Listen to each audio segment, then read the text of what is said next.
Bismillahirrahmanirrahim. Assalamualaikum warahmatullahi wabarakatuh. Bertemu lagi dengan saya Erik Suwandana di Siloka Channel. Terima kasih telah berkunjung di Siloka Channel. Pada kesempatan kali ini saya ingin membahas tentang sebuah komponen penggerak utama dalam sebuah kontrol sistem, ya. Jika sebelumnya kita sudah membahas tentang komponen-komponen internal dalam sebuah sistem, yaitu sensor, transducer. Nah, sekarang saya ingin membahas salah satu komponen eksternal dalam sebuah sistem yang disebut dengan aktuator.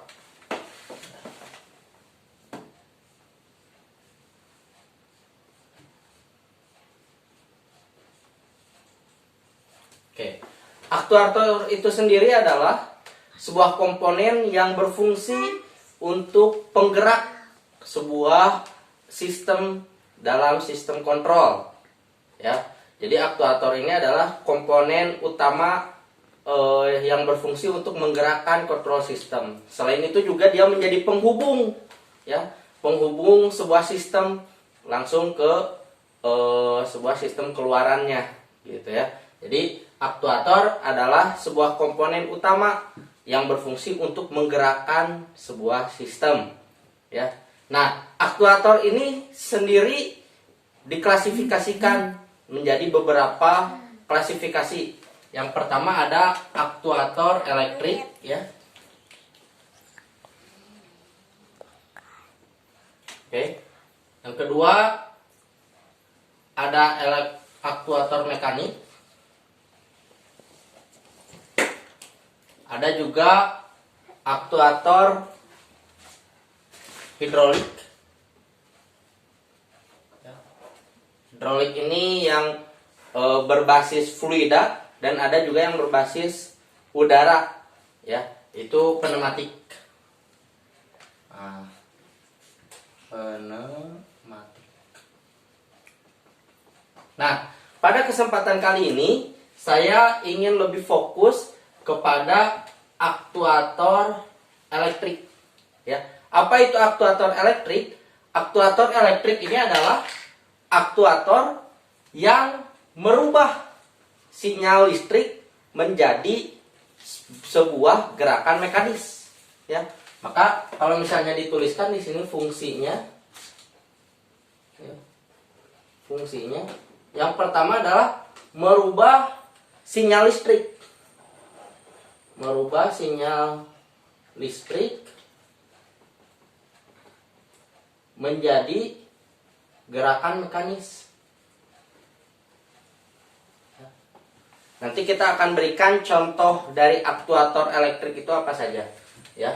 Jadi yang pertama itu fungsinya dulu, sinyal merubah dari sinyal listrik menjadi sinyal mekanis. Yang kedua adalah fungsinya adalah sebagai penguat. Selain penguat juga pengkonversi daya.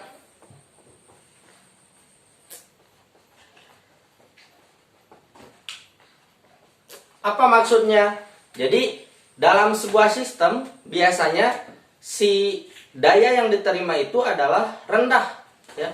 Maka untuk membuat sebuah gerakan yang kuat itu memerlukan aktuator, ya. Jadi dayanya biasanya rendah, yang diterima sensor itu biasanya sinyalnya kecil sehingga dia belum bisa menggerakkan sebuah komponen utama, maka perlu aktuator untuk menggerakkannya, ya.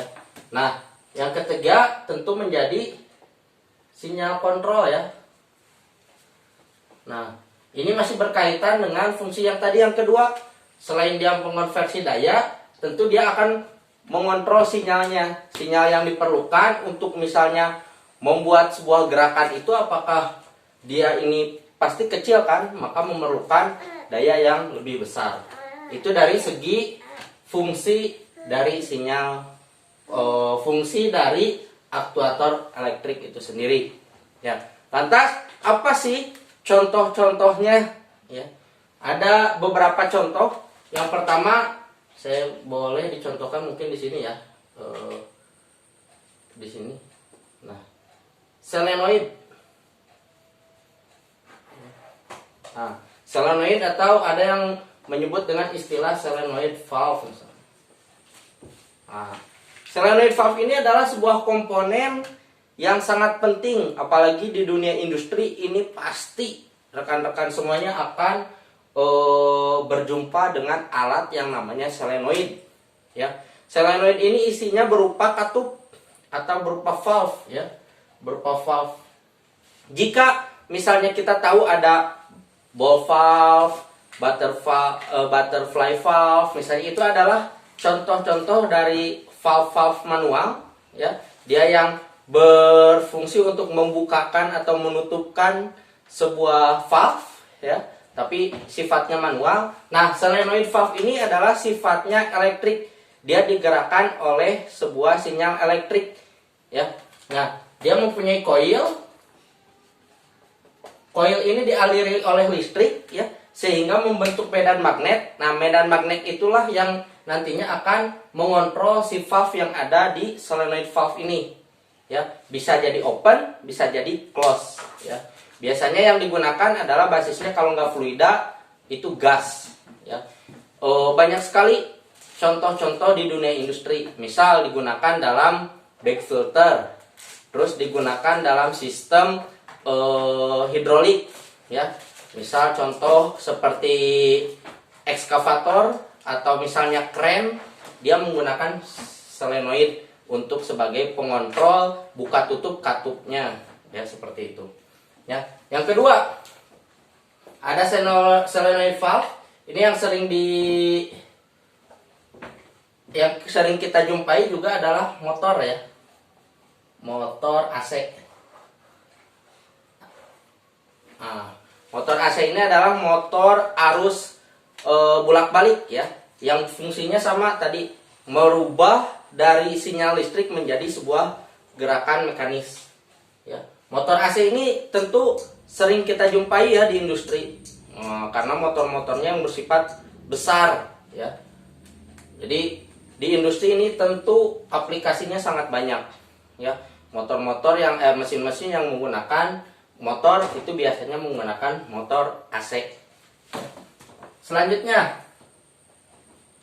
ya, motor servo. Nah, motor servo ini dia memiliki sistem closed loop, ya, yang berfungsi untuk mengontrol akselerasi kecepatan, ya, kecepatan motor dengan tingkat keakurasian yang sangat tinggi, ya. Motor servo ini sistemnya adalah sistem closed loop yang memiliki yang berfungsi untuk mengontrol akselerasi kecepatan motor, ya. Dengan demikian keakurasiannya atau keakuratannya itu sangat tinggi, ya. Dan yang terakhir itu adalah motor DC, ya. Nah, kalau tadi ini arus bolak-balik motor AC alternatif current, DC ini direct current, ya. Jadi motor arus searah, ya. Biasa kita gunakan biasanya di alat-alat elektronik seperti kipas angin, atau misalnya kalau yang lebih familiar ini adalah chargeran HP misalnya. Nah, itu kan menggunakan motor DC, ya. Baik, itu mungkin rekan-rekan semuanya yang dimaksud dengan pada pertemuan kali ini tentang penjelasan aktuator. Yang saya bahas tentang aktuator elektrik, fungsinya tadi merubah sinyal listrik menjadi gerakan mekanis, juga bisa menjadi penguat serta pengonversi daya, dan juga sebagai kontrol dari sinyal, ya, kontrol dari sinyal. Contohnya ada 4. Yang pertama adalah solenoid, yang kedua adalah motor AC, yang ketiga adalah motor servo, dan yang keempat adalah motor DC. Mudah-mudahan bisa bermanfaat bagi rekan-rekan semuanya. Terima kasih banyak. Wassalamualaikum warahmatullahi wabarakatuh.